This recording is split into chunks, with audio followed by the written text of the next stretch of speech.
La parole est à Madame Michèle Tabarot. Merci, Monsieur le Président. Ma question s'adresse à Monsieur le Premier ministre.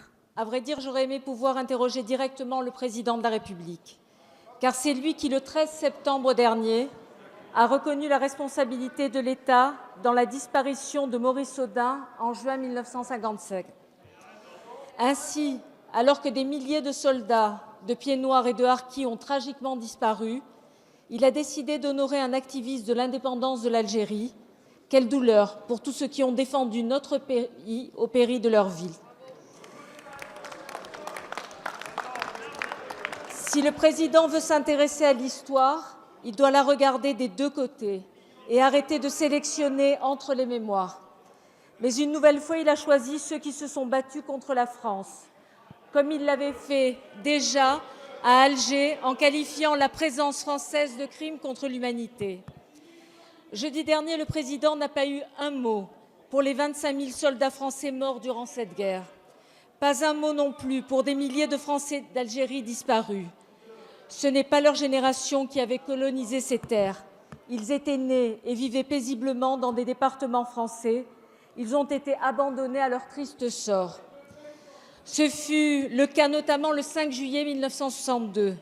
Des centaines de nos compatriotes ont été tués en une seule journée à Oran, comme le rappelle le récent documentaire de Georges-Marc Benamou.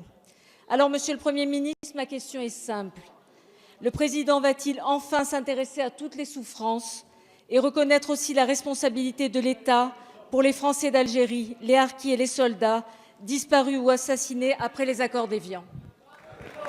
La parole est à Madame Florence Parly, ministre des Armées. Monsieur le Président, Mesdames et Messieurs les députés, Madame la députée, le Président de la République a reconnu que Maurice Audin a été torturé, puis exécuté ou torturé à mort. Au-delà du cas de Maurice Audin, dont la mémoire a été inlassablement défendue, notamment dans cet hémicycle par Cédric Villani et Sébastien Jumel, ce qui est reconnu, c'est la part de responsabilité de la France dans l'usage de la torture pendant la guerre d'Algérie. Il était temps que la nation accomplisse un travail de vérité sur ce sujet, au seul regard de nos valeurs, c'est-à-dire le respect des droits de l'homme et de la dignité humaine.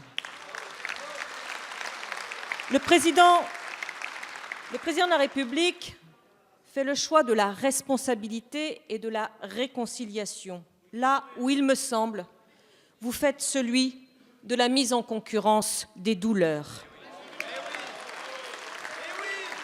Le chef de l'État a encouragé le travail historique sur tous les disparus de la guerre d'Algérie.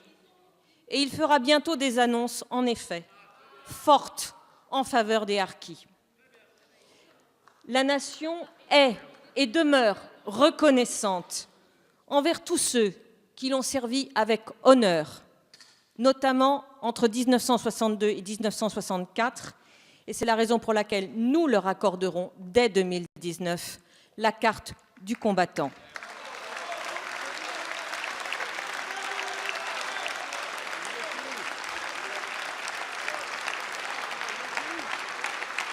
Alors,